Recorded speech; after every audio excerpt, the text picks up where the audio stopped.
A detailed 3D skyscraper looks impressive in a rendering, but as it morphs into an active construction site, the limitations of static geometry become clear. The physical reality of building requires more than just a picture. It requires a data strategy. Building information modeling, when aligned with international standards like ISO 19650, functions as a structured system for managing information throughout a project's entire lifespan. To follow along, prepare a planning template to map out the 5 specific stages of your project's lifecycle as we go through them. Using this lifecycle strategy shifts your project away from disorganized file sharing and creates a predictable flow of data that remains useful from design through to demolition. The first step is defining your requirements. You must establish the specific data parameters the project needs before the design team begins their work. This involves documenting the Exchange Information Requirements, or EIR, and the Asset Information Requirements, the AIR. These represent the client's specific data needs. These requirements define exactly what information must be produced, which milestones it must be delivered by, and the specific digital file formats required for the handover. If these requirements aren't set at the beginning, the data generated during the design and construction phases often lacks the specific attributes needed for the facilities management software to recognize or use it.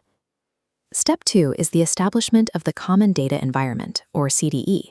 This serves as the central hub for every piece of digital information on the project.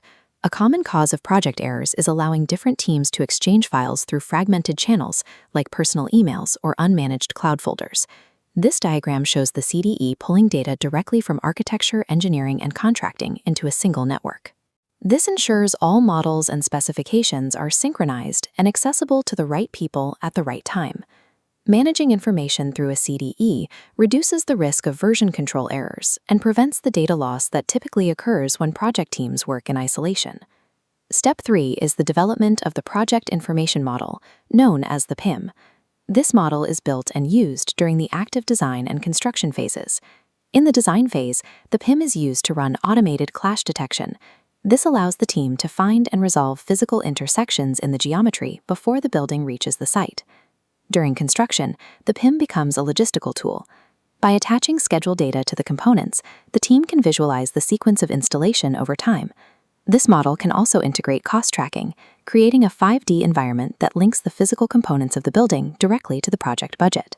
For the model to remain effective, it must be updated with live field data, such as approved shop drawings and precise as-built measurements taken on site. A well-maintained PIM provides a coordinated digital record that reduces the risks associated with the physical construction schedule. Step 4 is the project handover. This is the transition where the contractor passes the digital assets to the facility manager. This complex 3D model contains vast amounts of construction data. To make it useful for operations, it must be converted from a PIM into a more focused Asset Information Model, or AIM. The dense layers of construction geometry are stripped away, leaving a simplified wireframe grid that represents the building's essential spaces. Now, specific operational data is attached to this grid, including maintenance schedules, warranty details, and operations manuals for the equipment. By focusing the model on metadata rather than complex construction geometry, you provide the facility manager with a lightweight tool they can actually use to maintain the building. Step 5 involves using the Asset Information Model throughout the building's functional life. At this stage, the static record of the build begins to receive live data feeds, transforming the model into a functional digital twin.